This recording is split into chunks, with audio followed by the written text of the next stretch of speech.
শুরুতেই একটা দৃশ্য কল্পনা করুন। মঞ্চে দাঁড়িয়ে এক নেতা গর্জন করছে, হুমকি দিচ্ছে, ইরানকে ধ্বংস করে দেবে, হরমুজ না খুললে নরকে পাঠাবে। কিন্তু একই সময়ে পর্দার আড়ালে সেই একই মানুষ নাকি দরজায় কড়া নাড়ছে, যুদ্ধ থামানোর জন্য সাহায্য চাইছে। শুনতে সিনেমার গল্প মনে হচ্ছে, কিন্তু এই গল্পটাই এখন আলোচনার কেন্দ্রবিন্দু। আপনারা দেখছেন টেকনো এক্সপ্লেইন। এখানে আমরা খবরের আড়ালের খবর তুলে ধরি, যেটা অনেক সময় চোখের সামনে থেকেও চোখ এড়িয়ে যায়। চলুন শুরু করি।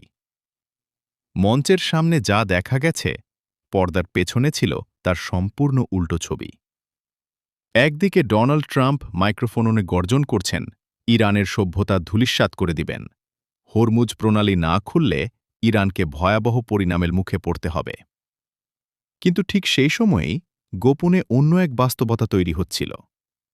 প্রভাবশালী আন্তর্জাতিক পত্রিকা ফাইন্যান্সিয়াল টাইমস এক প্রতিবেদনে দাবি করেছে, কয়েক সপ্তাহ ধরে ট্রাম্প প্রশাসন পাকিস্তানের উপর চাপ দিচ্ছিল, যাতে তারা ইরানকে বুঝিয়ে যুদ্ধ থামানোর ব্যবস্থা করে এবং হরমুজ প্রণালী খুলে দেয়।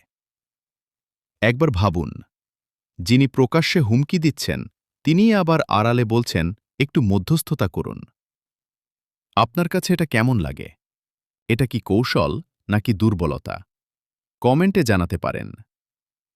প্রতিবেদন অনুযায়ী গত ২১ মার্চ থেকেই ট্রাম্প নাকি ভেতরে ভেতরে যুদ্ধবিরতির জন্য মরিয়া হয়ে উঠেছিলেন। বাইরে বাঘ, ভেতরে যেন সম্পূর্ণ অন্য চিত্র।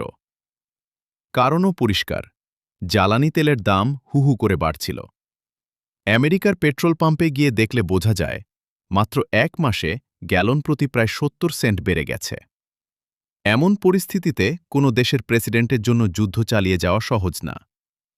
আপনি নিজে চিন্তা করুন, আপনার নিজের দেশে যদি হঠাৎ জ্বালানির দাম এভাবে বাড়ে, তখন সরকারের উপর চাপ কতটা বাড়বে? ভিডিওটা যদি এখন পর্যন্ত আপনার কাছে ইনসাইটফুল লাগে, তাহলে একটা লাইক দিয়ে জানিয়ে দিন। এতে আমরা বুঝতে পারি আপনি এই ধরনের কন্টেন্ট আরও চান। এখন আসি সবচেয়ে নাটকীয় অংশে। যখন ট্রাম্পের দেয়া সময়সীমা শেষ হওয়ার পথে, তখন শুরু হয় একের পর এক গোপন যোগাযোগ। পাকিস্তানের সেনাপ্রধান জেনারেল আসিম মুনির মার্কিন ভাইস প্রেসিডেন্ট সহ শীর্ষ কর্মকর্তাদের সাথে বারবার ফোনে কথা বলেন। এরপর তিনি ইরানের পররাষ্ট্রমন্ত্রীর সাথে যোগাযোগ করে ২ সপ্তাহের যুদ্ধবিরতির প্রস্তাব চূড়ান্ত করেন। অর্থাৎ একদিকে সোশ্যাল মিডিয়ায় কঠোর ভাষায় পোস্ট, অন্যদিকে পর্দার আড়ালে একেবারে ভিন্ন আলোচনা। ইতিহাসে এমন দ্বৈত চরিত্র আমরা আগেও দেখেছি, কিন্তু এই ঘটনাটা যেন একেবারে চোখে আঙুল দিয়ে দেখিয়ে দেয় রাজনীতির মঞ্চ আর বাস্তবতা কতটা আলাদা। সবচেয়ে চমকপ্রদ ঘটনাটা ঘটে পাকিস্তানের প্রধানমন্ত্রীর একটি পোস্টে। তিনি যুদ্ধবিরতির ঘোষণা দেন এবং দাবি করেন এটি পাকিস্তানের নিজস্ব উদ্যোগ, কিন্তু ভুল করে খোসড়া শব্দটি রেখে দেন পোস্টে। এই ছোট্ট ভুলটাই বড় সত্য ফাঁস করে দেয়। মানে, পুরো বিবৃতিটা আগে থেকেই প্রস্তুত ছিল, শুধু পড়া হয়েছে। তাহলে প্রশ্নটা খুব সহজ, পাকিস্তান কি সত্যিই নিরপেক্ষ মধ্যস্থতাকারী ছিল, নাকি শুধু বার্তাবাহক? এই প্রশ্নের উত্তর কিন্তু এত সহজ না। আরেকটা গুরুত্বপূর্ণ বিষয় ইরানের ভেতরের পরিস্থিতি। ইসলামিক রেভলিউশনারি গার্ড, যাকে আমরা আইআরজিসি নামে চিনি, তারা এই যুদ্ধবিরতিতে পুরোপুরি রাজি ছিল না। কারণ তাদের মতে পশ্চিমা দেশগুলো অনেক সময় কথা রাখে না। অর্থাৎ বাইরে আলোচনা চলছিল, কিন্তু ভেতরে ভেতরে টানাপোড়েন চলছিল। এই জায়গাটা না বুঝলে পুরো ছবিটা কখনোই পরিষ্কার হবে না। আপনার কি মনে হয়, এই ধরনের ভেতরের দ্বন্দ্ব একটি দেশের সিদ্ধান্তকে কতটা প্রভাবিত করে? নিচে আপনার মতামত জানাতে পারেন। এখন আসি আরেকটি বড় শক্তির দিকে, চীন। চীন ও পাকিস্তান মিলে একটি ৫ দফা পরিকল্পনা দিয়েছিল। কিন্তু চীনের অবস্থানও ছিল বেশ কৌশলী। তারা সরাসরি কোনো পক্ষ নেয়নি, বরং তাদের ব্যবসায়িক স্বার্থ এবং পারস্য উপসাগরীয় অঞ্চলের স্থিতিশীলতাকেই বেশি গুরুত্ব দিয়েছে। মানে, আন্তর্জাতিক রাজনীতিতে বন্ধুত্ব এক জিনিস আর স্বার্থ আরেক জিনিস। এই বাস্তবতাটা বোঝা খুব গুরুত্বপূর্ণ। এখন বড় প্রশ্ন, এই যুদ্ধবিরতি কতটা টেকসই?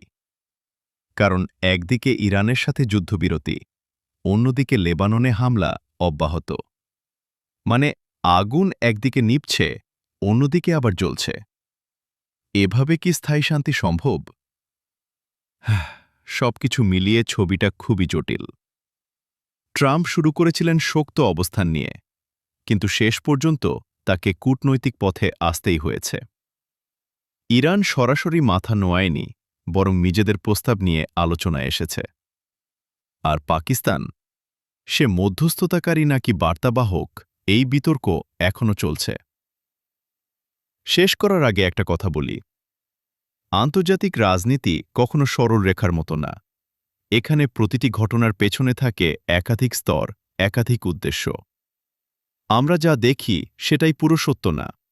সত্যটা অনেক সময় লুকিয়ে থাকে পর্দার আড়ালে। আপনি দেখছিলেন টেকনো এক্সপ্লেইন। এমন বিশ্লেষণ পেতে চাইলে চ্যানেলটি সাবস্ক্রাইব করে পাশে থাকুন। ভিডিওটি ভালো লাগলে শেয়ার করুন আর আপনার মতামত কমেন্টে জানাতে ভুলবেন না। আবার দেখা হবে নতুন কোনো বিশ্লেষণ নিয়ে। আল্লাহ হাফেজ।